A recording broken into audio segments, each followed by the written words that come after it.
The school bully beat me up so bad I ended up in a wheelchair. And my mom? She's this hotshot lawyer, and she became his defense attorney. In court, she twisted everything around and got him off completely. The kid who nearly killed me walked away free. Why? Because his dad paid for her college years ago. When I called her out on it, she didn't even flinch. Everyone's equal under the law, Carl. I can't throw away my professional ethics just because you're the victim. Jay just lost his temper. I couldn't let his whole life get destroyed. I watched that monster walk out of the courthouse like nothing happened, and I just laughed. I pulled out the papers I'd already drawn up to disown her and threw them right in her face. Since you're so ethical and so big on paying back favors, I said, I hope you're ready to defend what's left of your own pathetic life. Mom didn't even look at the papers. To her, I was just a dramatic teenager throwing a fit. Carl, are you done making a scene? She picked up the papers, crushed them without reading a word, and tossed them in the nearest trash can. Mr. Grant's throwing a thank you dinner at the Grandview tonight. You're coming. Jay will be there. He can apologize, and we can all move on. I couldn't believe what I was hearing. Move on? I was stuck in a wheelchair. The guy who put me here just got away with it, and she wanted me to go to his celebration dinner? I'm not going. The words came out cold and flat. I turned my wheelchair to leave. Mom's voice followed me, sharp with anger. Carl, can you stop being so petty? The Grants don't have money. This dinner is costing Mr. Grant half his monthly paycheck. If you don't show up, you're disrespecting me and him. I didn't look back. I just wheeled myself out of there as fast as I could, getting away from that suffocating courthouse. Outside, the bright sun made me dizzy. Dad's car was parked at the curb. He saw me and rushed over, looking nervous and worried. Carl, what happened? Did they convict him? Looking at this man, who's been a doormat his whole life, I felt completely helpless. He got off. Not guilty. Dad just stood there with his mouth hanging open. How could? Your mom said it was just a formality. She said she'd get Jay a suspended sentence at most. How did he get acquitted? I laughed bitterly.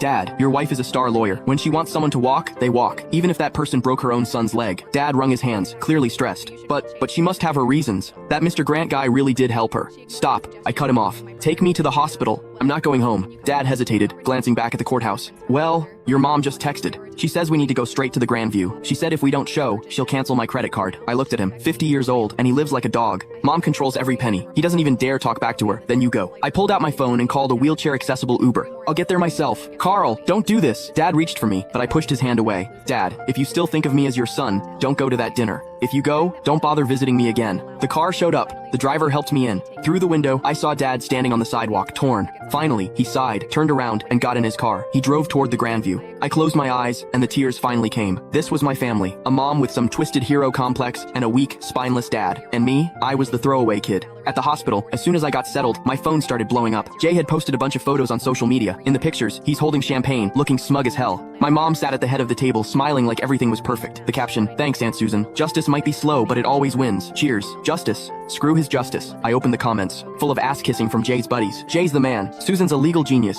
Where's the cripple? Didn't he show up to toast you? Jay's reply, probably crying at home. Haha. I stared at the screen, my hands shaking. Then a new notification popped up. A money transfer from mom, amount $300. Note. Click the link in my bio to get the full story for free.